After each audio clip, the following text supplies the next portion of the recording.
संपला कार्यक्रम.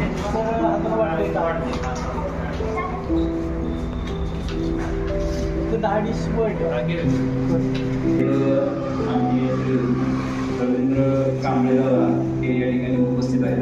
त्यांचाच वाढदिवस यापूर्वी 1-2 वर्षापूर्वी त्यांच्या चिरंजीवांचा वाढदिवस आपल्या इथे त्यांनी केलेला होता. त्यांनी आवर्जून आपल्या संस्थेकडे चिरंजीवाला पाठवून दिलेलं होतं.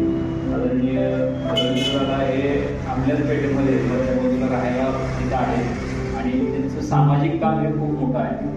त्यांनी सातारा शहर आणि परिसरामध्ये सदावन बहुउद्देशीय सामाजिक संस्थेच्या माध्यमातून सिव्हिल हॉस्पिटलला संजीवन सामाजिक संस्थेच्या माध्यमातून सिव्हिल हॉस्पिटल या ठिकाणी रुग्णसेवांसाठी त्यांना अन्नदानाचा उपक्रम गेल्या अनेक वर्षापासून राबवलेला आहे आणि त्यालाही समाजातून प्रतिसाद मिळत आहे. स्वतःची पदरमोड करून समाजासाठी आपण काहीतरी देणं लागतो. समाजातील गरजू घटकांना आपण मदत केली पाहिजे, विद्यार्थ्यांना मदत केली पाहिजे, कुटुंबांना मदत केली पाहिजे, विधवा असतील, परित्यक्त असतील, त्याचबरोबर जे अपंग असतील, अशा लोकांसाठी रवींद्रदादा हे सतत नेहमी उभे असतात. आम्ही जरी संस्थेच्या काही कामानिमित्त त्यांच्यापर्यंत गेलो तर ती लगेचच त्यांची या मुलांची गरज पूर्ण करतात.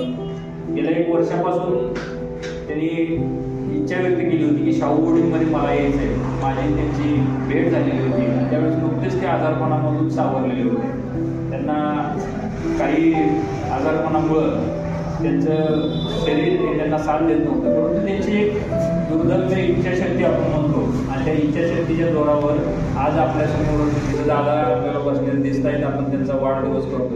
एकदा जोरात टाळ्या होत्या त्यांच्या दादांना शुभेच्छा द्यायचे. त्यासाठी सर्व मुलांनी यायचं, पुढे यायचं, इकडे पण यायचं. इकडे बघ की आज रयत शिक्षण संस्थेच्या वतीनं शाहू बोर्डिंगमधील सर्व मुलांच्या वतीनं, सेवकांच्या वतीनं, उपस्थित सर्वांच्याच वतीनं आदरणीय रवींद्रदादा कांबळे यांना मी वाढदिवसाच्या खूप खूप शुभेच्छा देतो.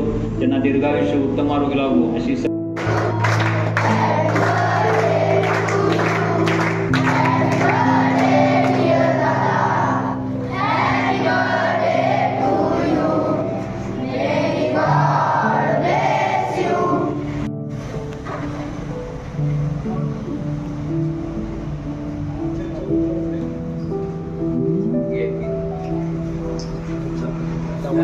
कट करून वाटते या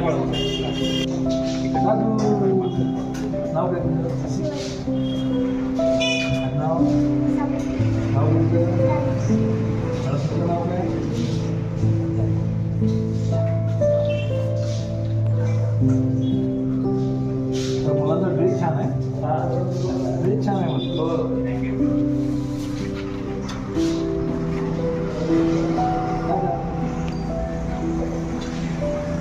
चालू या जाऊ मुलं बाळा तुझं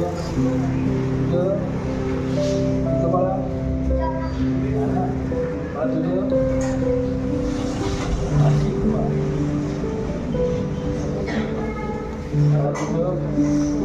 बसा गाडी